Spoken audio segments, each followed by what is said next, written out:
ذاتی دنیا ہم وہ زمانہ بھول گئے، اوروں کو جگانا یاد رہا خود ہوش میں آنا بھول گئے، منہ اپنا دیکھا بھول گئے، آذان تو اب بھی ہوتی ہے مسجد کے فضا میں اے انور، آذان تو اب بھی ہوتی ہے مسجد کے فضا میں اے انور، جس ضرب سے دل ہل جاتے تھے وہ ضرب لگانا بھول گئے۔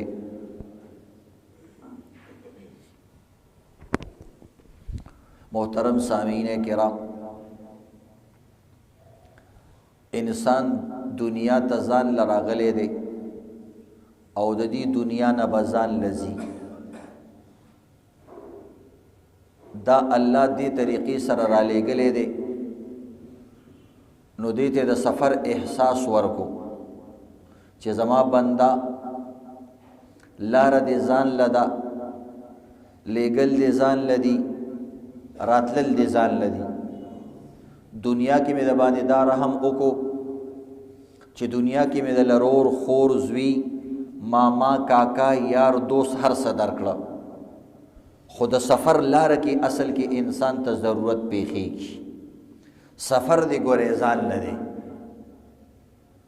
خو د هغې دپاره دنیا دپاره اسباب مادي پکارو، مادي ویلی کېږي چې د دنیا آگ پانی هوا او د دې مادې نه د دې اشیاو نه جوړ شوي، دا اشیا می 20 بسیاره پیدا کړي دي، کلو وشربو ولا تسرفو، چې څه دې خوښوي هغه خوره او چې څه دې څښاک خوښي هغه څکا، صرف د یو خبرې خیال ساته، ولا تسرفو، اسراف به نه کې، یو معنا دا چې حرام به نه خوري، حرام اسراف وي، دا د حد نه تیر شوي، دویمه معنا دا چې زیات خوراک مه کوه، داسې خوراک کوه چې ستا بدن ته تقویت درکوي، دریمه معنا دا فضول او داسې خوراک مه کوه چې صحت دې خراب شي، دا ټول اسراف کې راځي۔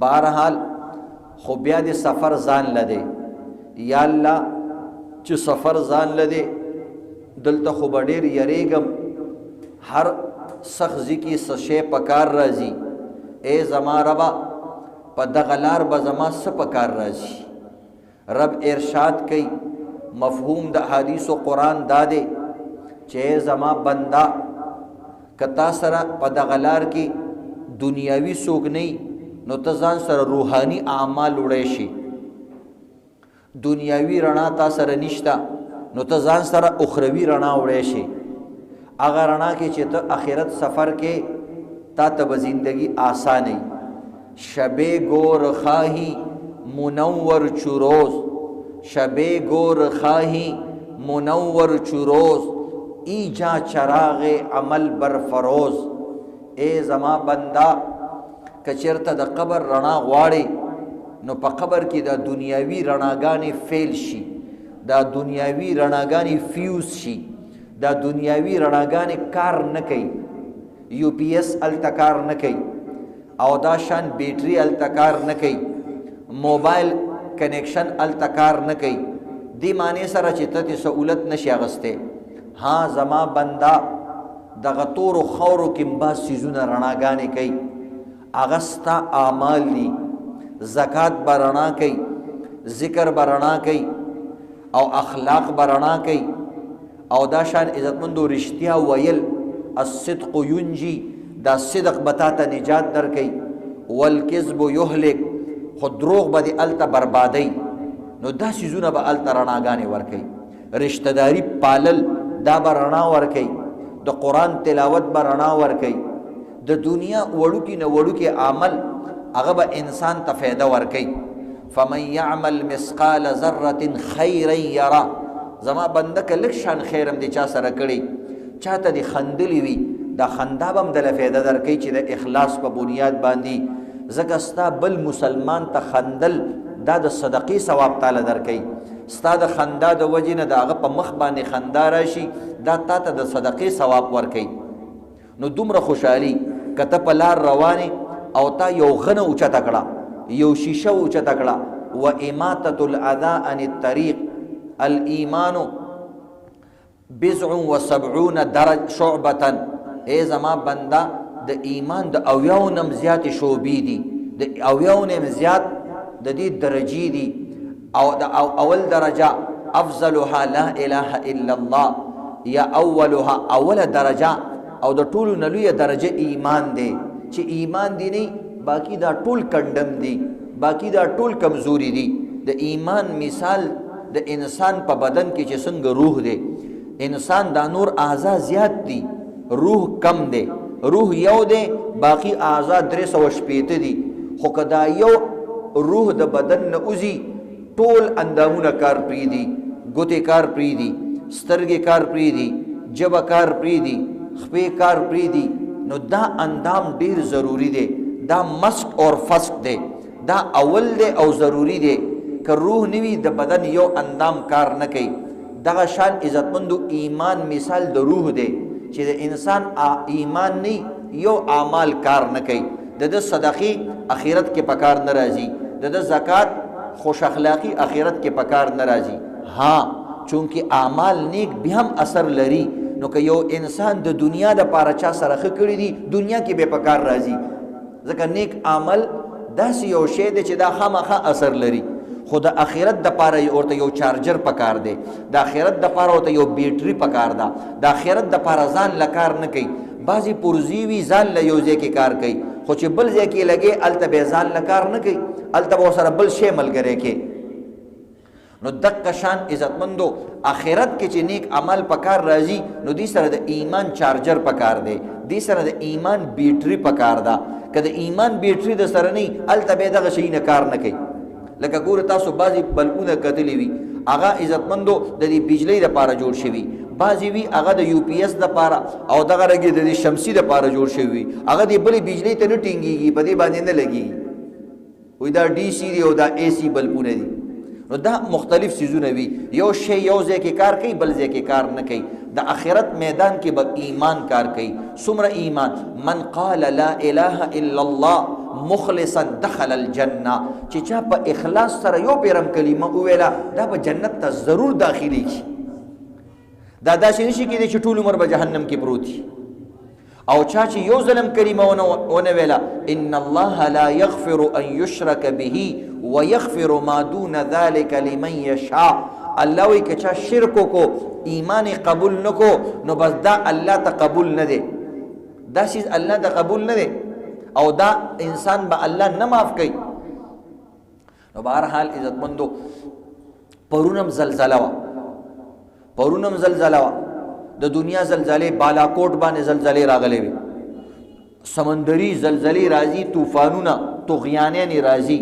دا انسان ته ورس پورس چارجنگ ورکي، دا ورس پورس انسان ته عزتمندو انسان ته عبرت ورکي چې ته وګوره ټول عمر ستا ګورې نشته په کوم ځمکه چې ته پروتې که دا ځمکه ما لږ وخوځوله هم دا ستا کور به تا په ځمکه کې دننه کي.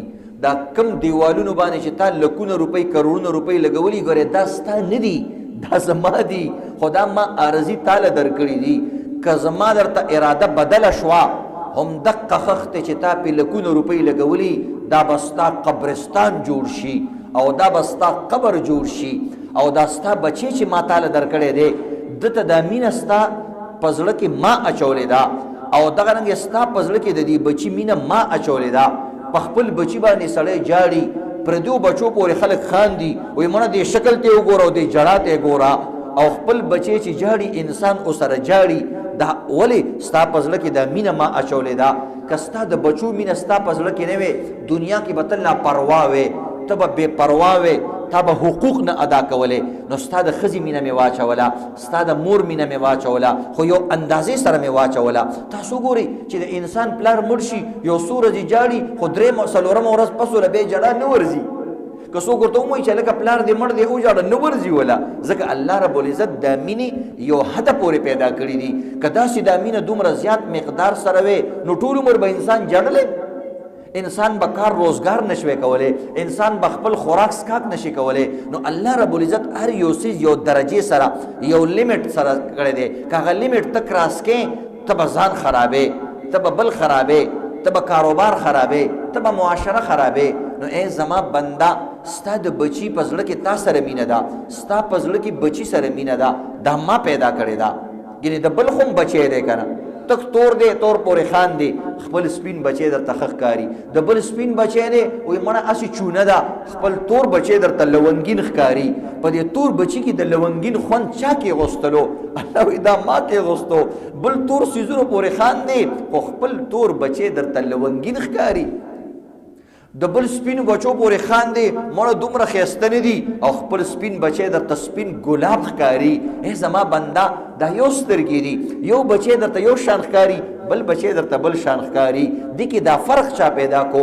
دې سترګو له دا عقل چا ورکو، یعنی دا شعور چا ورکو چې دته به په دې سترګه ګوري، دې ته به په دې سترګه ګوري. مورم ښځه ده، خورم ښځه ده، او دغه رنګې ستا خپله ښځم ده. یو ته د یو نظر باندې، بل ته د بل نظر باندې. ستا دې سترګو کې دا فرق چا پیدا کو؟ ستا دې عقل او دې دماغو ته دا شعور چا ورکو چې ګوره ټولې ښځې دي، خو خور ته به د خور په نظر ګوري، څه وخت به ورسره ښه کې، مور ته به د مور په نظر ګوري، خو ښځې ته به د ښځې په نظر ګوري. دا دماغو کې دا بیلتون او دا فرقونه او دا سیزونه چا او دا درجې چا پیدا کړي؟ عزتمندو یا الله خیر.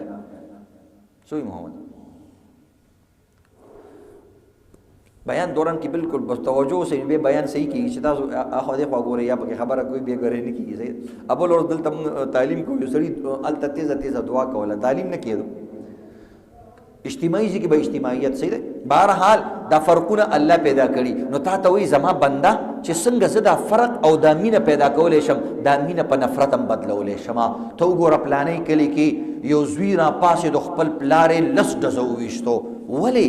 عزتمندو د اسلام او د شریعت پر رڼا چې نه چلیږئ، زمونږ چې کوم قانون دی په هغه قانون نه چلیږئ چې قانون تاسو ماتوئ.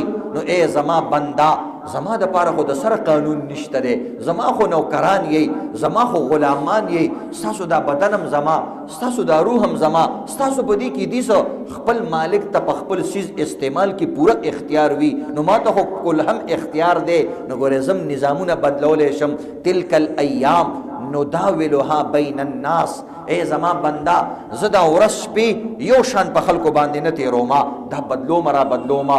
یو وخت کې ته ماشوم یې، بل وخت کې چې بیا غټ شي خپل هغه ماشوموالي پورې خاندې. چې کله ماشوم وي نو دوی غټانو پورې خاندې چې مړه دوی بنګلې جوړوي او دوی ټوله ورځ کاروبارونه کوي. دا ښه قمقل دي، ټوله ورځ دوکان کې ناست دي.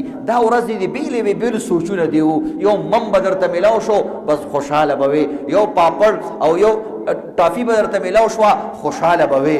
نن دا د عزتمندو چې لوی لوی لکونه روپۍ دي نه ګټلي، حالات دې بدل شو. دا شان عزتمندو الله خوشحالي او غمیم بدلی. کله خوشحالي کله غم. یو انسان دی خوشحالي غم دې سره نه دی، پیسو سره نه دی. ګینې مالدار خلک به د سره نه خپه کېدی. مالدارو باندې زمونږ نه زیات خفګان راځي چې څوم الغرم بالغنم، چې څومره د فایده زیاتوي نقصان به هم دې زیاتي. چې څومره د فایده زیاته ده نقصان به هم دې زیاتي. غریب سړي نه 100 روپۍ ورکې شي وي زمانه 100 روپۍ وي نو دومره غم یې ورسره نه وي. خو مالدار سړي نه عزتمندو کروڑونه روپۍ ورکېږي، هغه نه سلګون نه ورکېږي. بهرحال عزتمندو دا د دنیا زندگی ده. زلزله راغلې وه، زلزلې راځي. پرون زلزله وه، زه بره ناست وم، نو ما سره میلمه مو ماشومان ټول پوه شو. ما بار سر ښکاره کو، تقریبا اکثرو خلکو ته پته نه وه. موږ داسې په غم کې اختی یا داسې په مینه کې د دنیا اختی چې موږ ته څه پته هم نه لګېږي. موږ باندې هر وخت دنیا تاویږي را تاویږي او یا موږ داسې مزو کیو. نو دې وجې نه الله قرآن کې وایي ای زما بنده یا ایها الناس اتقوا، ای زما انسانانو. دې کې صرف مسلمانان نه دي یاد کړي، ای انسانانو، که مسلمانې که کافرې، که یهودي که عیسائی او که دغه رنګې که سکې که هندوی، ټول انسانان په کولاو غوږونو باندې واورئ. یا ایها، ګوره د خبرې نه مخکې درې پیرې دا ویل یا ایها. دې ته د تنبیه الفاظ وایي. لکه موږ یو سړي سره خبرې کوو، یو ته ډایرکټ وایي اوبه راوړه، پیل ورته وایي یا لکه ته وګوره دې خوا، تا ته ویم داسې ویم. نو هغه دې تا ته ویم یا لکه دې سره متوجه شي چې لکه ډېره ضروري خبره ده، بیا ورته اوبه راوړه. نو دا د توجه دپاره وي. الله وایي دا وروسته خبره چې کوم دا چټي خبره نه ده. یا ایها، تا ته ویم، ما ته متوجه شه. اتقو، او یریگا دکه ان زلزلة الساعه شیء عظیم. دا دنیاوی زلزلې تاسو ولیدې وای دا وړي زلزلې دي، دا قلیل زلزلې دي، دا ډېرې کمې زلزلې دي. ان زلزلة الساعه شیء عظیم، یو سات را روان دی، سات د قیامت نوم دی. سات او یو دسې سات را روان دی، هغه خاص سات دی. الساعه هغه یو خاص سات دی. الله وی ما ته معلوم دی ان زلزلة الساعه شیء عظیم. ګوره هغه زلزله ډیره عظیمه ده. یوم تر الناس سکارا، هغه داسې ورځ ده چې په هغه ورځ به دا ټول کسان چې کوم راپاڅېږي، دا لوی لوی پهلوانان، دا مضبوط خلک، وایي دا به ته د نشیانو په شان باندې وګورې، ټینګېدې به دشي. داسې به د هغه ورځې ضرب وي، داسې به د هغه ورځې دهشت وي، داسې به د هغه ورځې روب وي. په تکړه سړي باندې چې کله روب راشي، خوله پې راشي، سر پې وګرځي، الله وایي دقه شان ورځ ده چې په لوی لوی پهلوانانو باندې به روب راځي. یوم تذهل كل مرضعة عما أرضعت وتضع كل ذات حمل حملها وترى الناس سكارى وما هم بسكارى ولكن عذاب الله الشديد. اے زما بندا وې دا به څه وي؟ وې دا به داسې ورځ وي چې په هغه ورځ به پی ورکوونکي ښځې خپل ماشومان هیر کړي، خپل ماشومان به هیر کړي. پی چې کومه ماشوم کومه ښځه ورکوي هغې ته هر وخت هغې زما بچی څه شو، زما بچی، زما بچی، زما بچی، هغې ټول خیال. خاوند ته په دغه ورځو کې خیال نه وي، کور ته خیال نه وي، جامو کپړو ته خیال نه وي، صرف اور صرف خپل بچي ورته رایادېږي. پی ورکوونکي ښځې ته د ټولو نه محبوب خپل دقه وړوکې قطره بچی. الله وایي قسم دی هغه داسې ورځ ده. بالفرض مثال بیانوي که یو ښځه وي او هغې سره د پیو ماشوم وي، خو که په دغه ورځ پرې راله د خپلو پیو ماشوم به د دې نه هیر شي چې زما بچی وم او که نه. دلته په زیارتونو ګرځي، دلته پیرانو علماو ته سوالونه کوي، ماله دعا وکړه چې زما بچی وشي. بیا هغه بچی ځان سره ګرځئ را ګرځئ، کله سیلپیانې کله تصویران وباسي، سات پس کې ښکلئ، سات پس چې کوم دی په تندي وله خوله ږدي او ای زما بنده دا مینه به دې ټوله ورکه شي، دا مینه به دنه هیره شي چې مینه څه ته وایي. که هغه ورځ دې ولیدله وتضع كل ذات حمل حملها، او الله وایي دومره سخته ورځ ده چې یو ښځې په خېټه باندې حمل وي او دغه ورځ پې څنګه راله، دا حمل به د دې نه د دې یرې د وجې نه پرېوځي او دې ته پته مو نشي. حالانکه ښځه چې کله ماشوم کېږي تاسو ته پته ده څومره په هغې باندې سخت دی، ټول کور والا متوجه وي، ټول صورت یاسین وایي او اسپتال له به کوم ځای ته بوځو او ډاکټر یې 2 میاشتې 3 میاشتې مخکې نمبر اخیستی چې زموږ له دغه راکړه او هغې دپاره یې سرټیفیکیټ جوړ کړی. د دې ښځې سره د ټولو غمي، د هغه ښځې د ځان سره ډېر غمي، بالټۍ نه اوچتئ او وزني شی نه اوچتئ. وایي دې ښځې سره به سختې خبرې نه کوئ، د دې بچی دی. الله وایي قسم دی که دغه ورځ په دې ښځې باندې راله د خلکو نه به دا ښځه هیروي او د ښځې نه به خپل بچی هیري او د دې بچی به د دې نه پرېوتی وي او دې نه به وینه روانه وي، خو دې ته به د خپلې وینې پته نه لګېږي، دې ته به د خپل بچي احساس دی. ګینې دې بچو ته د ډېرو خلکو سترګې چې دا بچی به دنیا ته راځي. وایي قسم په الله که ای زما په ذات باندې چې دغه ماشوم به هم چاته نه یادېږي. وتضع كل ذات حمل حملها، هرې حاملې ښځې نه به خپل بچی هیر شي. یو حالانکه د دې ښځو دې ته ډېر پامي. یو ځل یو ځای کې دماکه شان وشوه، چې دماکه شان وشوه نو یو ښځې په سینې لاس کې اغوستو، بلې ښځې د دې پونډو په منځ کې لاس کې اغوستو او بلې په دې خېټه لاس کې اغوستو. یو سړي نه چا تپوس وکړو چې دا ښځه ته پېژنې چې دا څوک دي او دا کومه ښځه ده؟ هغه ویل او زه پېژنم. وایي دا کومې ښځې چې په سینې لاس کې اغوستو د دې بچی شوی دی، په غېږ کې بچی دی، او دا کومې ښځې چې په خېټه لاس کې اغوستو نو دا حامله ده، لا بچی نه دی شوی، او د کومې ښځې چې پونډو منځ کې لاس کې اغوستو لا واده نه دی شوی، ځان حفاظت کوي. ځکه انسان د قیمتي څیز حفاظت کوي. نو د دې نه پته لګي دا داسې ښځې دي. خو الله وایي چې د قیامت ورځ راله قیمت او بې قیمته به یو شي. دا ولاړې خاورې او دا پرتې خاورې به یو شي. دا ولاړې خاورې به په ځمکه باندې را پرېوځي او دا به د دې پرتو خاورو په شان باندې شي. څنګه چې د دې خاورې نن قیمت نشته، دقه رنګې د دې لوی لوی بلډینګونو قیمت به ختم شي. اذا الشمس كورت واذا النجوم انكدرت واذا الجبال سيرت واذا العشار عطلت واذا الوحوش حشرت واذا النفوس زوجت واذا الموءودة سئلت بأي ذنب قتلت. الله وی اے زما بندہ یو سو خبر یاد کا، اغه ورځ یاد کا اذا الشمس كورت چې دا څومره ښکلی انور دی چې دا ټوله دنیا یې رڼا کړې ده، دې ټولې دنیا ته عزتمندو رڼا ورکوي. او دا انور په یو سیکنډ کې، دا انور په یو سیکنډ کې دومره رڼا او ګرمایش دی دنیا ته ورکوي چې 15 لاکه ایټم بمه په یو ځای باندې پټاو شي، خلاص شي، اوس لیږي.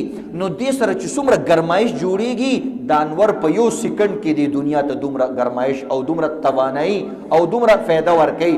اے زما بندا دا دومره لوی نور که دا لږ شان رانږدې شو، لږ شان میلی میټر چې په سترګو به نه ښکاري، د ذرې مقدار سره موږ ته لږ نور رانږدې شو، دا ټول په یو سرکل کې روان دي. د انور خپل سرکل دی، د سپوږمۍ خپله دایره ده، د ځمکې خپل اصول دي. که دا لږ رانږدې شو دومره ګرمایش دی چې د انسان دا اډوکې به م ویلی شي، د انسان دا اډوکې به م پاتې نه شي، دومره دا انور تیز دی.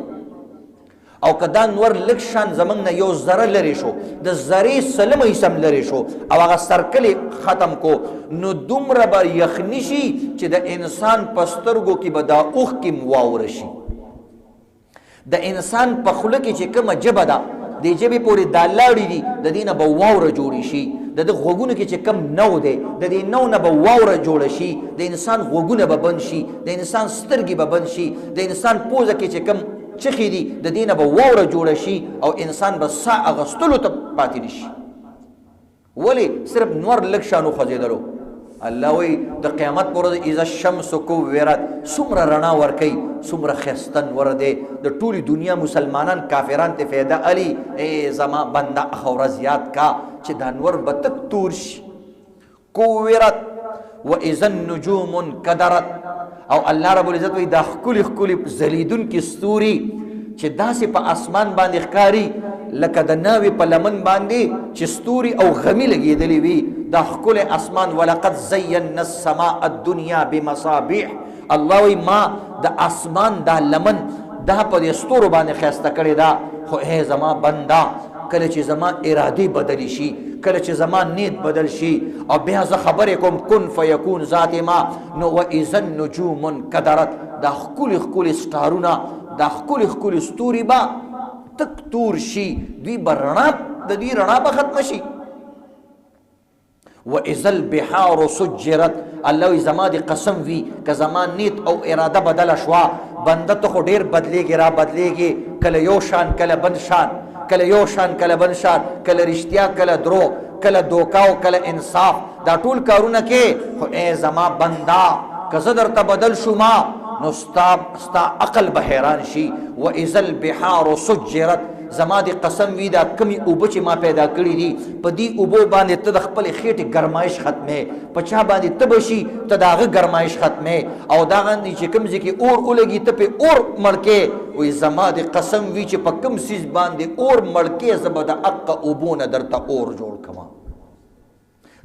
دې سمندر کې به اورونه ولګېږي. دا د قرآن آیاتونه دي. واذا البحار سجرت. الله وی هغه ورځ یاد کا چې زه به په دې سمندر کې اور ولګومه. د انګریزان حیرانو چې اوبه خو د اور مړه کولو دپاره راغلي دي، نو دې کې به اور څنګه لګېږي؟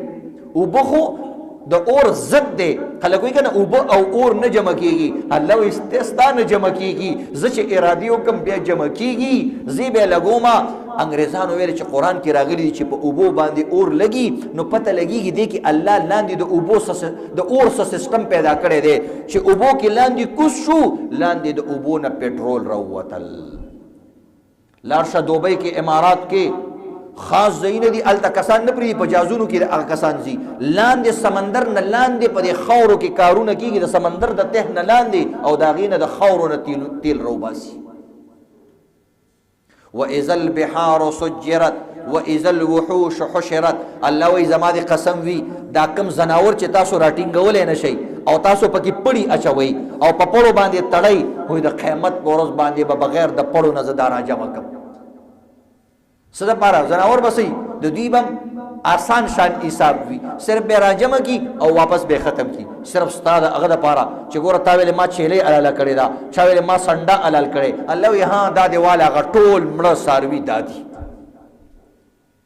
بلکې بعض روایتو کې راځي چې الله به د دوی نم بدلالي که یو چیلې په بل چیلې باندې ظلم کړی دی خکر والا چیلې بغیر خکر چیلې باندې ظلم کړی دی الله باغی له اختیار ورکی چې ته ول اوس ډغره ورکا او دا سر ولا مات کا نو الله وی واذا الوحوش حشرت او دا هغه ورځ دا چې باغی باندې ټول ساروي راغون شي یا مطلب دا دی الله به زبر ټول د ځنګل ساروي یو ځای ته راغون کما د قیامت د پاره او د ختمېدلو د پاره د دې د پاره به دا راجمع شي وَإِذَا النُّفُوسُ زُوِّجَتْ او الله زما دی قسم وی چې د دې خاور لاندې کم نفسونه پراته دي د دې روح به دوی سره یو ځای کما او دوی به راپاسېږي وَإِذَا الْمَوْءُودَةُ سُئِلَتْ او چا چې داسې لور قتل کړي وي او چا هغه لور په خوا زمانه کې به قتل کوله وایي زه به دام راوچته کما خلک بیا خو وړه شان ماشومه ده سایم سمه نشو اخیستی الله وایي زه به پکې سا واچوم د هغې نه بېغمه شه واذا الموءودة سئلت هغه جینۍ به راوچته شي زنده درګور شوې چې وه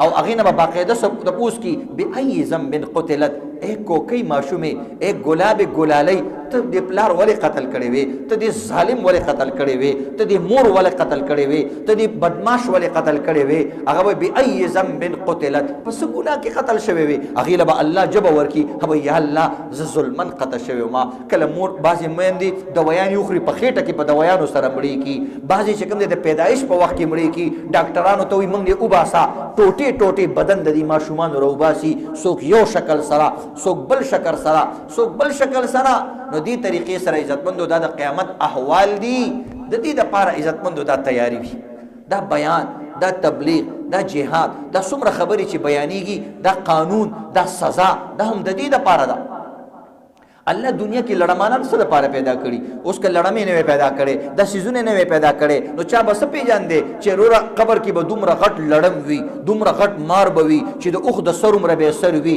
چې یو ټک دله درکړي او یا لاسه یا سل لاسه به په ځمکه کې دننه کېږي نو چې تا مار لړم نه پېژاندې نو د هغه سیز نه سړی نه یېرېږي چې نه پېژني نو د دې دپاره الله دا پیدا کړه چې یو ټک د لړم اوچی شي لږ شان زار لږ شان اوبه درکې دننه کي ته لوی سنډا غوندې انسان هغه ستا د نوک برابر د نوک نم ستا ورکوټی ستا د ویښتو برابر د هغه ډنګ دی خو چې یو ډنګ دله درکي تا بېقرار کي الله وی سوچ کوه چې قبر کې به څه وي نو دې وجې نه عزتمندو نبي علیه الصلاة وسلام فرمایي ای زما امتیانو اذکرو حازم اللذات کله ناکله مرګ یادوئ مرګ به کله ناکله یادوئ زیات به د الله د امید خبرې بیانې امید به زیات کې او خوف به کم کې الایمان بین الخوف والرجع ایمان د خوف او د امید په ځای کې دی خو امید لږ زیات خوف لږ کم خو مونږ خو ټولې میاشتې د امید بیانونه وکړه نن دا لږ د خوف آیات ځکه الله رحمان او رحیم هم دی خو غفور الله چې کوم دی مالک یوم الدین هم دی سوره فاتحه کې راځي بسم الله الرحمن الرحیم بسم الله کې دوه ځل رحمان او رحیم ذکر کړه بیا لاندې الحمد کې بیا ذکر کړه الحمدلله رب العالمین الرحمن الرحیم نو گویا کې سوره فاتحه کې څلور ځل رحمان رالو اشاره خو وروسته ورپسې وایي مالک یوم الدین بنده ګوره چېرته دوکه نه شي چې رحمان او رحیم مطلب دا دی چې څه کې هغه کوه نه مالک یوم الدین یو سخته ورځ هم را روانه ده الله وایي په هغې کې ګورې زه مالک یم هلته بیا تښتېدی نه شي ولله میراث السماوات والارض د دنیا دا ټول میراث او د دنیا دا ټول ساز و سامان دا ما ته پاتې دی دا زما دی دې وجې د عزتمندو لږ شان مرګ سړی را یاد کړي مرګ کله را یادېږي چې جنازې له سړی راشي نن خو حالات داسې دي پخوا به یو مړی وشو داسې طوفان به رالی خلک به مغه شو ظلمن قتل شوی دی نن په فیسبوک باندې په یوټیوب باندې او په کلو کې په هر ځای کې مرګونه کېږي تاسو ګورئ د څاروو نه موږ زیات شوي وو انسان نن د څاروي نه زیات شوی دی وایي نه قرآن کې الله وایي بعضې انسانان د څاروو نه ورپسې بدتر دي کوم چې کافران دي وایي دا بل هم اضل انهم کالانعام وایي دا خو ځناور دي بلکې د هغې نه مخکته دي انسان داسې حالات ته را رسېدلی دی تاسو ګورئ یو لس چیلي یو ځای کې ودروه یو کمره کې لس چیلي یو چیلی د هغوی مخکې حلال کا هغه نهه چیلي ترپه کې وایي لس چرګې راوړه یو چرګه د هغې مخکې حلاله کا هغه نور چرګې ترپه کې وایي یریږي چې زموږ نمبر دی هغه وینه پېژني حالانکې عقل ورسره نشته عقل سره نشته بیا هم په مرګ پوهېږي او بیا هم د مرګ عزتمندو چې کله یو شیر مري کله یو زناور مري کمې ترپکې وي هغه ته پته لګېږي او هغه یریږي درد محسوسوي خو نن انسان د دې نه زیات عزتمندو پرېوتو یو انسان مخکې کور کې پلار مړ شو دته بیا احساس نه کېږي چې زه به مرمه په کور کې لس مړي شوي دي بیا هم احساس نه کېږي چې زه به مرمه او په کلي کې مړي وشو او په زرګونو کسان په افغانستان کې په نورو علاقو وای ناکامی متاع کارواں جاتا رہا کارواں کے دل سے احساس زیاں جاتا رہا ہے وہی سمر د ناکامی خبر ده چې زمون کاروان او قافله تباه شوه چاته احساس نشته وایي زه کاروان تباه شو دا دومره خبره نه ده خو هغه احساس هم ختم شو چې څیز ضایع شو یو احساس انسان وایي نن د انسان هغه احساس هم ختم شو نو دی وجه نه عزتمندو دا بیان سره سړي کې احساس را پیدا کی موږ تم پته ولګي چې مرګ دی دی وجه نه انسان د نسیان نه یو معنا دا انسان باندې هیر راځي نو بار بار ورته وي الله وی فبأي آلاء ربكما تكذبان زما بندا زما کم نعمتونه بته خاورې به پیاچه زما کم نعمتونه به پټه زما کم نعمتونه ته دروغ وي فبأي كل من عليها فان ورزما دا ارس بختميږي ويبقى وجه ربك ذو الجلال والاكرام صرف د ذو الجلال مخ باقی وي دا ذات باقی وي باقی به دنیا کې ټول تاسو کوي ختميږي انك ميت وانهم ميتون زما حبيب پیغمبره ته ډیر زما خوخي ته زما ډیر محبوبه خو انك ميت تبم د دې دنیا نزي وانهم ميتون تاسو د خولي صحابه دي ما په قران کې داغه تذکری کړی دي ما د دوی تذکری په تورات او په انجیل کې کړی دي ما ته ډیر خوخ دي ټول پیغمبران زما ډیر خوخ دي او ما زکه غوړه کړی دي خو انهم میتون دوی بم ټول د دنیا نزي دری دنیا کسے بے غم نباشد اگر باشد بنی آدم نباشد وی په دې دنیا کې څوک بے غم نشتا که څوک ویم نو ویبا خو بنی آدم نه دی د باندې غم سوار دی د آخرت حضرت علی رضی الله تعالی عنہ داسې به محراب کې ودرېدلو مونز به کو نفل مونز او په سلګو به جړل ځان به د ګیره داسې اونې ولا او داسې به کله نا کله راخ کله او به ویلي آهن وی دا بس کیږي یا دنیا غری غیری اے دنیا لاړه شبل چاله دوکا ورکا ما نه سغواړي زما تاسو سره هیڅ تعلق نشته زما زړه کې ستا شوق نشته چې ما ته د دنیا حاصل شي ما صد محمد رسول الله نور دا غي پزړه کې د دنیا شوق نشتا هغه کسانو له مشتاقانو له لارشا شوقیانو له لارشا مینناکو خلکو له لارشا ستاد پاره چې خلک دروغ وي هغه خلکو له لارشا ستاد پاره چې خلک یو بل اولی هغه خلکو له لارشا ستاد پاره چې خلک رشتہ داران قطکی هغه تاسو د مینه د غوی له لارشا خوري غیری زمانه لارشا بل چاله دوکا ورکړه قد طلقتک ثلاث ما درې پیره تعالی طلاق درکړې دي او کمی خزه ته چې درې طلاق ملو شي اغه نه پس د دې خاوند پر رواني دق شاد درې طلاق می درکړې دي مکمل می چټل پر غوستي مان قلار شاه درې طلاق والا خزه خپل خاوند پسې نزي هغه ځان له نوې خاوند لټي ځان له بل خاوند اولټوا بل کس ځان له اولټوا مان قلار شاه به ویل آهن وقلت الذات وبعد الطريق ہے زما الله دا بس کیږي د آخرت لار ډیره اوږده ده او ډیره سخته ده او ډیره کټن ده او ډیره وحشتناک لار ده او یا الله وقلت الذات ما سره د دې لارې د پاره اشیاء سازو سامان توخه توشه بستر ما سره ډیره وړه ده په دې دومره لوی لار باندې دا سامان کار نه کوي هي دا هغه علی دی چې نبی علیہ الصلوۃ والسلام ول خپل لور ته قربان کړي دا او دا هغه علی دی چې نبی علیہ الصلوۃ والسلام ورته فرمای اے علی ته ډیر مجاړه ته خوشاله نه اما ترضوا ته راضی نه ته خوشاله نه چې ستا د کور دروازه به د قیامت په ورځ زما د کور دروازې ته بالکل مخامخ وي سردار دو جهان ورته وي چې ستا کور او زما کور به مخامخي ځکه ته زما لور سره به زما لور به ما ته مخامخي علی ته به مخامخي دا هغه علی دی هغه جاړي چې نبی علیہ الصلوۃ والسلام وی لس کسان جنتیان دي ابو بکر فی الجنه علی فی الجنه عثمان فی الجنه او دغه رنګ عزت مندو لس صحابه یاد کړي چې دا جنت کې دي بار بار علی ته ویلي دي خو بیا هم علی د الله نه دومره یریږي ځکه الله په دې خوشحالېږي. علی نه څوک تپوس کوي اے علی ته کم عمل باندې ډېر خوشحالېږي؟ موږ نه څوک تپوس وکړي. څوک وایي د نمک منډۍ غوښه مې خوښه ده، څوک وایي مثلا د ترسکون میان مې خوښ دي، څوک وایي د پنجاب فلانې روست چرګ مې خوښ دی، او څوک وایي دغه د بلوچستان سجي مې خوښه ده. څوک څه یادوي؟ علی نه تپوس کوي علی ستا دنیا کې څه خوښ دي؟ وایي زما خو هغه شی خوښ دی چې زما د رب خوښ دی. وایي بیا هم ستا څه خوښ دي؟ وایي زما دا خوښ دي چې سخته د ګرمۍ ورځې وي، سخته ګرمي وي، او دغه رنګې نور ښه په شباب کې وي، ښه په ځوانۍ کې وي، او هر یو شی سوځي. په دقه وخت کې چې زه د خپل رب دپاره روژه ونیسم زما دا خوښه ده. یالي دا څنګه دې خوښه ده؟ وایي دا زما ځکه خوښه ده چې دا زما د رب خوښه ده. نو زما د رب رضا کې زما رضا ده. زما بدن زما تن بدن د الله دی. زما رب ما نه په دې خوشحالېږي نو زم په دې خوشحالېږم. د محبوب د پاره خلک څومره قربانیانې ورکوي. الک مور پلار پرېږدي، الک چم ګاونډ پرېږدي، الک خپل خپلولي پرېږدي، پردۍ جینۍ وتښتوي. ولې؟ د زړه د خواهش د پاره. عزتمندو دقه صحابو کړي دي، خپل بچي پرې غوستي دي د الله د پاره. خلک وایي کوم ځای کې تبلیغ راغلی دی، کوم ځای کې جهاد راغلی دی، کوم ځای کې چې لیکلي دي هغه ځای نه ته نه وې او ته عام خبرې کې، نو ته لاړ شه د قرآن ترجمه تا کړې ده، تا تفسیر کړی دی، تا حدیث ویلی دي، راشه وګوره چې ځوانانو کومه قرباني ورکړې ده. تم د سر قرباني ورکې خو عام په غیرتي خبرو باندې. د صحابو نه تپوس وکړه، هغوی په مال باندې یو بل نه دي وجلي، هغوی په عزتمندو په حقوقو باندې یو بل نه دي وجلي. که هغوی وجلی دی د الله په حق باندې یا ځان وجلی او یا بل وجلی دی، قربانی ورکړی ده. دی وجنه شاعر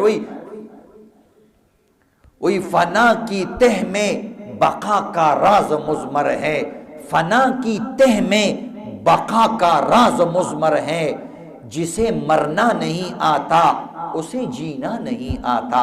وی کم سړی چې د الله د پاره سر نشي ورکولی، فنا چې شي فنا ځان چې فنا کې د دې لاندې دې کې چې لاندې لاړ شي دقه کې بقا پرته ده. چې تا د الله دپاره ځان فاني کړو د دې په تح کې لاندې بقا پرته ده. وایي چاله چې د الله دپاره ځان مړ کولی نه شي وایي د ژوند نه م خوند نه دی اخیستی. کوم سړی چې د مرګ نه یریږي که نه هغه کله نه کله د روټۍ نه م یریږي. وایي دا نه خورم چېرته مړ نه شم.